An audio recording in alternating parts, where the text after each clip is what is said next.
स्वागत है दोस्तों आप सभी का believe in your self channel में।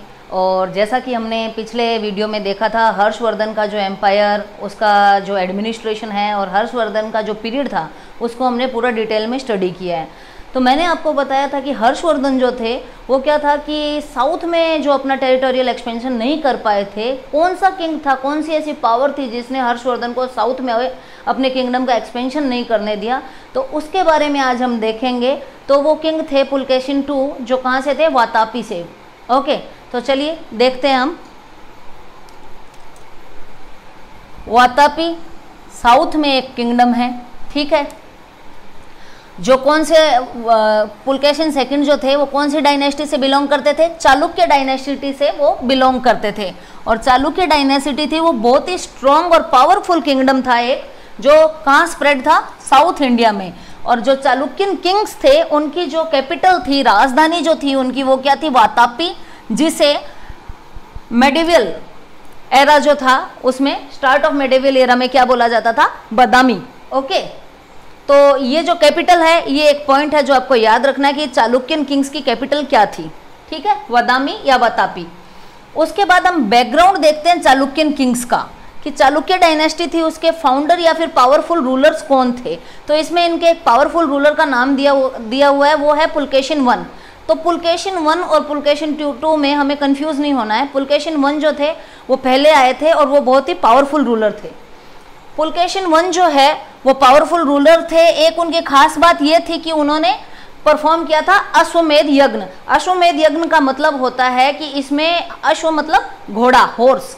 इसमें क्या होता है, कोई भी किंग जो होता है अपने जो सैनिक होते हैं उनके साथ अपने राज्य की जो फ्लैग होती है उसके साथ एक घोड़ा जो है राज्य भ्रमण के लिए भेजते हैं। और जो किंग्स उस हॉर्स को अलाउ करते हैं अपने किंगडम में आने के लिए, तो वो जो होते हैं उनके सबॉर्डिनेट बन जाते हैं जिस किंग ने हॉर्स भेजा है उस किंगडम के, ठीक है। तो जो इसको अपोज करता है उसके साथ किंग फाइट करते थे। और अश्वमेध यज्ञ जो होता है सक्सेस कब होता है कि जब उसके आसपास के जिन भी किंगडम्स में वो जाता है वो उनकी जो सबॉर्डिनेशन जो है एक्सेप्ट कर ले, ठीक है। तो इन्होंने क्या करवाया था, अश्वमेध यज्ञ करवाया था। ये एक बहुत ही इंपॉर्टेंट पॉइंट है पुलकेशिन I का। और अब बात करते हैं कि उनका सिंबल क्या था। उनकी जो फ्लैग थी जो चालुक्यन किंग्स की, तो उनके ऊपर सिंबल था वराह अवतार का। वराह अवतार भगवान विष्णु का एक अवतार है। तो इससे ये भी प्रूव होता है कि ये जो थे वैष्णविज्म में मानने वाले लोग थे, इसीलिए इनके जो फ्लैग था उसके ऊपर वराह अवतार और भगवान विष्णु का जो था लोगो था। ओके, अब कौन होते हैं पुलकेशिन I के सन, कीर्तिवर्मन। पुलकेशिन की डेथ के बाद कीर्तिवर्मा जो है वो क्या करते हैं, थ्रोन असेंड करते हैं, लेकिन थोड़े ही दिनों बाद उनकी डेथ हो जाती है। और उसके बाद उनके भाई मंगलेश जो होते हैं वो किंग बनते हैं चालुक्यन किंगडम के वातापी में, और जो करते हैं विष्णु टेम्पल बिल्ड वहाँ पे। और इससे दोबारा ये चीज़ प्रूव होती है कि ये वैष्णविज्म के फॉलोवर थे। और विष्णु टेम्पल जो है काफ़ी भव्य, काफ़ी ग्रैंड टेम्पल है साउथ का। ओके, तो इसके बाद हम क्या देखेंगे कि मंगलेश के बाद कौन से दूसरे पावरफुल किंग आते हैं। तो मंगलेश के जस्ट बाद अगर कोई पावरफुल किंग आएंगे तो वो आएंगे पुलकेशिन II। ओके, तो अभी हम देखते हैं पुलकेशिन II के बारे में। हम बात कर रहे थे मंगलेश की, जो कि कीर्तिवर्मा को असेंड करते हैं, उनके ब्रदर होते हैं, ठीक है। उनके बाद जो है थ्रोन को वो असेंड करते हैं, कीर्तिवर्मा के बाद थ्रोन पे आते हैं मंगलेश किंग। और उन्होंने, जैसा कि मैंने बताया था, विष्णु टेम्पल बनवाया था जो काफ़ी ग्रैंड रहता है, ठीक है। उनके बाद अगर कोई पावरफुल किंग आते हैं तो वो है हमारे जो चैप्टर के सेंटर ऑफ अट्रैक्शन है, पुलकेशिन II, क्योंकि उन्होंने हर्षवर्धन को भी हरा दिया था। तो इस चैप्टर में जो है हमारे लिए पुलकेशिन II जो है बहुत ज़्यादा इंपॉर्टेंट है, तो हम उनको देखते हैं। पुलकेशिन II जो है वो 30 ईयर्स तक रूल करते हैं। एक वेलियंट किंग है, मीन्स बहादुर राजा थे जिन्होंने बहुत सारे बैटल्स जीते थे। He won many battles. और उनका जो फर्स्ट विक्ट्री थी वो बहुत ही स्पेशल है हमारे लिए, क्योंकि वो भी गुजरात से थी। उन्होंने लाट रीजन जो है गुजरात का, उसे क्या किया था, जीत लिया था, जो साउथ गुजरात का एक रीजन है। उसके बाद कंटिन्यू करते हुए उन्होंने वेंगी रीजन को भी क्या कर लिया था, टेक ओवर कर लिया था। वेंगी रीजन जो है गोदावरी और कृष्णा के जो प्लेन्स है उनके बीच का रीजन जो है वो वेंगी रीजन है। उसके बाद कंटिन्यूटी में उन्होंने आंध्र प्रदेश को भी टेक ओवर कर लिया था, उसके ऊपर अपना कंट्रोल कर लिया था। तो ये सारी टेरिटोरियल एक्सपेंशन जो उन्होंने किया था उससे उनका किंगडम जो है काफ़ी वास्ट और एक्सपेंड हो गया था साउथ इंडिया के ऊपर।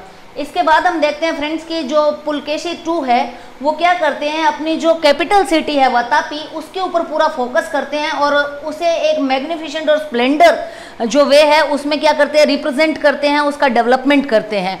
तो इसके बाद हम देखेंगे जो हर्षवर्धन और पुलकेशिन के बीच में जो फाइट होती है कहाँ होती है, उसके रिजल्ट्स क्या आते हैं, कॉन्सिक्वेंसेस क्या है, और जो पुलकेशिन टू है उनकी लाइफ का जो एंड है वो कहाँ होता है, कहाँ उनकी डेथ होती है, और हर्षवर्धन जो है उनकी लाइफ जो है कहाँ एंड होती है, वो हम अभी देखते हैं। तो फ्रेंड्स अब टाइम है कि हम देखें कि बैटल जो हुआ था पुलकेशिन टू और हर्षवर्धन के बीच में उसमें क्या हुआ था। ये बैटल होता है नर्मदा रिवर में, रिवर के पास के एरिया में, और वहाँ पे पुलकेशिन टू जो है जीत जाते हैं, जिसका रिजल्ट क्या होता है कि हर्षवर्धन जो है साउथ इंडिया में अपना एक्सपेंशन नहीं कर पाते हैं।